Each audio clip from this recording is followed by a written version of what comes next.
पेशकश मोहम्मद फारूक मलिक।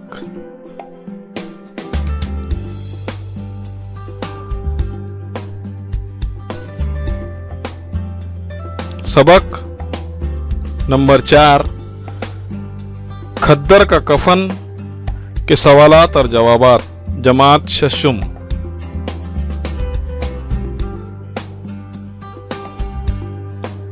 एक जुमले में जवाब लिखिए। मुसन्निफ किस उन्वान से ब्लिट्स में कॉलम लिखा करते थे? जवाब, मुसन्निफ ब्लिट्स में आज़ाद कलम के उन्वान से कॉलम लिखा करते थे। सवाल नंबर 2, लोग हकीमन को किस नाम से पुकारते थे?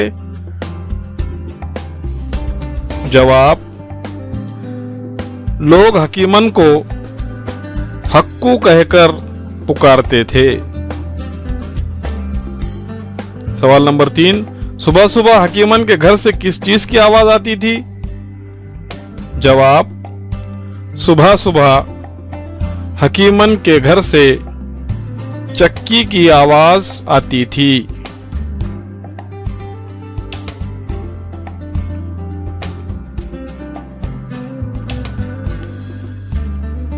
सवाल नंबर 4, मुसन्निफ के घर के मुकाबले में हकीमन का घर कैसा था?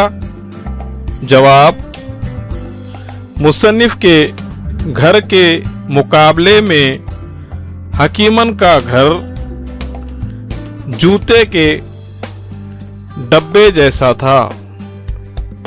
सवाल नंबर 5, हकीमन ने चंदे में क्या दिया? जवाब, हकीमन ने चंदे में अपने जेवर दे दिए। सवाल नंबर 6, हकीमन हमेशा क्या पूछती थी? जवाब, हकीमन हमेशा पूछती थी कि ये अंग्रेजों का राज कब खत्म होगा।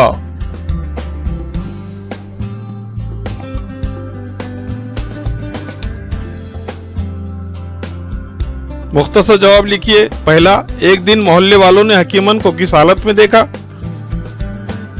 जवाब, एक दिन मोहल्ले वालों ने देखा कि हकीमन के कान में न बालियां हैं, न उसके गले में हंसलियां हैं और न उसके हाथों में कड़े हैं और ना चूड़ियां हैं, फिर भी उसके चेहरे पर पुरानी मुस्कुराहट है।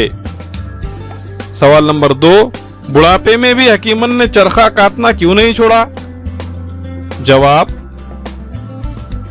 हकीमन जवानी में बेवा हो गई थी।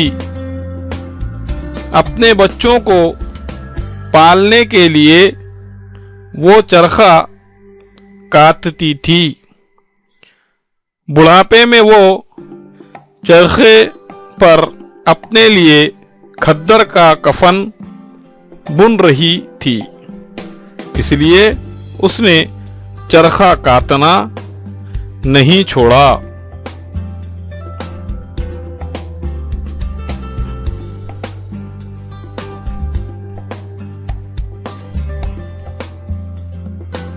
सवाल नंबर 3, हकीमन की आखिरी वसीयत क्या थी?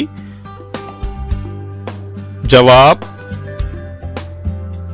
हकीमन की आखिरी वसीयत थी कि जब मेरा इंतकाल हो जाए तो मुझे मेरा बुना हुआ खद्दर का कफन ही दिया जाए। अगर मुझे अंग्रेजी कपड़े का कफन दिया गया तो मेरी रूह को भी कभी चैन नहीं आएगा। सवाल नंबर 4, हकीमन ने अपने जेवर चंदे में किसे और क्यों दिए? जवाब,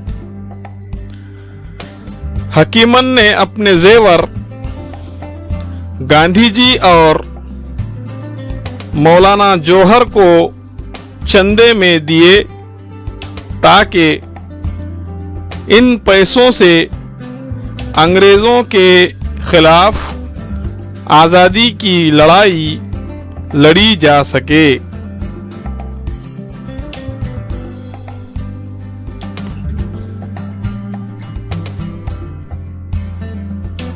दिए गए अल्फाजों का जुमले में इस्तेमाल कीजिए। नंबर 1, हशाश बशाश। हमें स्कूल जाते वक्त हशाश बशाश जाना चाहिए। नंबर 2, पढ़ी लिखी। पढ़ी लिखी औरत अपने घर को संवारती है। नंबर 3, सूझबूझ। बुरे वक्त में इंसान को सूझबूझ से काम लेना चाहिए। नंबर 4, सुबह शाम। बाप अपने बच्चों को पालने के लिए सुबह शाम मेहनत करता है। नंबर 5, जवाब देना। बुढ़ापे की वजह से उसके हाथ पांव जवाब दे रहे हैं।